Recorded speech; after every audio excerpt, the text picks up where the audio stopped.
YSR Congress party MLA అభ్యర్థులు ప్రచారంలో దూసుకుపోతున్నారు. YSR Congress party Penugonda MLA అభ్యర్థి మంత్రి ఉషశ్రీ చరణ్ మనతో ఉన్నారు. వారితో మాట్లాడే ప్రయత్నం చేద్దాం. చెప్పండి మేడం, ఎలా జరుగుతుంది ప్రచారంలో, ఎలాంటి స్పందన వస్తుంది, వైఎస్ఆర్ కాంగ్రెస్ పార్టీని ఏ రకంగా ఆదరిస్తా ఉన్నారు?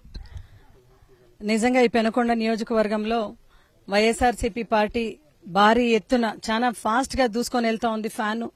ఎందుకంటే ప్రజలందరూ కూడా క్షేత్రస్థాయిలో మనం గ్రౌండ్ లెవెల్లో చూస్తే బీసీ, ఎస్సీ, ఎస్టీ, మైనార్టీస్ అందరూ కూడా, అదేవిధంగా సంక్షేమ పథకాలు అందిన ప్రతి ఒక్క ఫ్యామిలీ కూడా ఈ రోజు వెయిట్ చేస్తున్నారు.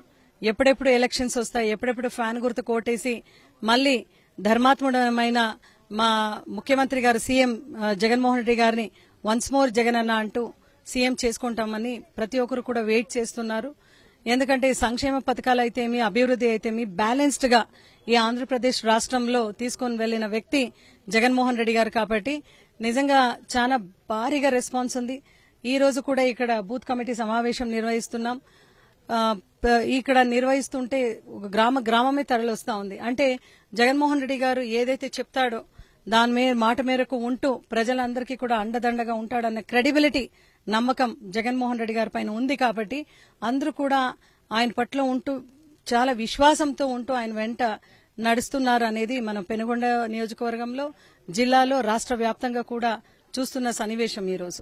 సో ఇవాళ కూటమి అభ్యర్థులుగా వస్తున్నారు, చాలా బలమైనటువంటి అభ్యర్థులుగా మేమే అని చెప్పుకుంటా ఉన్నారు. సో వాళ్ళ గెలుపు ఎలా ఉంటుంది? పెనుగొండ నియోజకవర్గంలో కూటమి అభ్యర్థిగా సవితమ్మ అయితే ఉంది. మన తన నామినేషన్ ఫైల్ అఫిడవిట్ లో చూస్తే 17 కేసెస్ గురించి ఆమెనే దాఖలాతి చేసింది. వాటిలో 420 case, cheating case, forgery case, మళ్ళా గవర్నమెంట్ ఈ ఒక్క కంకరని కూడా అది థెఫ్ట్ చేసిన కేసు కూడా ఆమె పైన ఉంది. అదే ఆమె మైనస్ గా మారుతా ఉంది. ఎందుకంటే తన కుటుంబానికి నిలబడకుండా ఉన్న వ్యక్తి సవితమ్మ అయితే తన కుటుంబానికి ఆమె అన్యాయం చేసింది. ఆమె కుటుంబానికి నిలబడలేదు. అదేవిధంగా ఆ ఒక్క మనస్తత్వం ఉన్న వ్యక్తి ఈ రోజు నియోజకవర్గ ప్రజలందరికీ ఏం చేస్తున్నారు అనే వాయిస్ అయితే చాలా బలంగా వెళ్లింది. మళ్ళా చంద్రబాబు నాయుడు గారు అయితే ఏదైతే మోసపూరితమైన మాటలు, వాగ్దానాలు చేస్తున్నారో, మొన్న మేనిఫెస్టో రిలీజ్ చేసిన రోజున నరేంద్ర మోడీ గారు ఫోటో లేకుండా రిలీజ్ చేయడం నిజంగా రాష్ట్ర ప్రజలందరూ కూడా గమనించినారు. ఇంకా కూటమినే వాళ్ళకి ప్రమాదంగా మారిన ఒక సన్నివేశం మనం చూస్తున్నాము. సో టోటల్ గా మనం మాట్లాడాలన్నా రాష్ట్ర వ్యాప్తంగా చంద్రబాబు నాయుడు గారు వాళ్ళ కూటమి మైనస్, పెనుగొండలో అయితే సవితమ్మ ఆమె చేసిన అరాచకలు అయితే ఏమి, తోలిన నకిలీ డీజిల్ అయితే ఏమి, థెఫ్ట్ కేసు అయితే ఏమి, అదేవిధంగా ఫోర్జరీ కేసు అయితేమి, చీటింగ్ కేసు అయితేమి, 420 కేసు అయితేమి, ఇవన్నీ ఉన్న ఒక ఎమ్మెల్యే క్యాండిడేట్ గా ఆమె వస్తా ఉంది అంటే ఎవరు కూడా ఆమెని, ప్రజలందరూ కూడా చీగొడుతున్నారు. ఆమెని స్వీకరించిన పరిస్థితిలో కనపడలేదు. ఇవన్నీ కూడా మైనస్లు ఉన్నాయి. కాబట్టి ఆమె పట్ల ఇక్కడ డెఫినెట్ గా మళ్ళా ప్రతి ఒక్కరికి కూడా సంక్షేమ పథకాలు ఇచ్చినాం. దాదాపు 2158 కోట్లు ఈ రోజు అభివృద్ది వైపు, సంక్షేమ వైపు ఖర్చు పెట్టినాము. దగ్గర 2,20,000 మందికి ఈ రోజు బెనిఫిషరీస్ త్రూఅవుట్ పెనుకొండ కాన్స్టిట్యున్సీలో ఉన్నారు. అదేవిధంగా మనం ఈ రోజు చూస్తే పెనుకొండలో ఒక మెడికల్ హాస్పిటల్, మళ్ళీ కాలేజ్ కూడా మనం నిర్మాణం చేస్తున్నాం. ఎన్నటి లేని అభివృద్ది ఇక్కడ జరిగింది.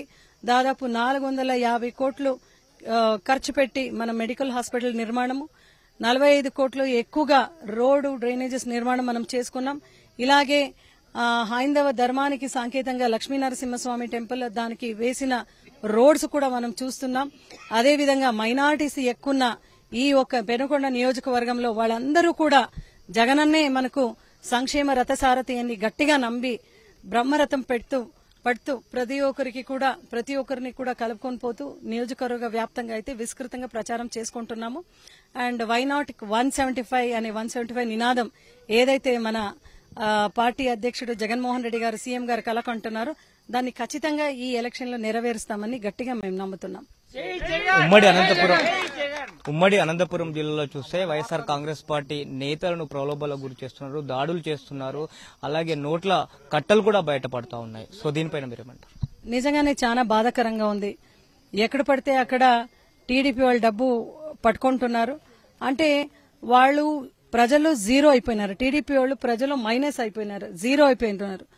వాళ్ళు డబ్బు తీసుకుని ప్రలోభాలు పెట్టి మళ్ళా తద్వారా వాళ్ళు ఏదో చేయాలని చూసుకుంటే ప్రజలైతే నమ్మే పరిస్థితిలో లేరు.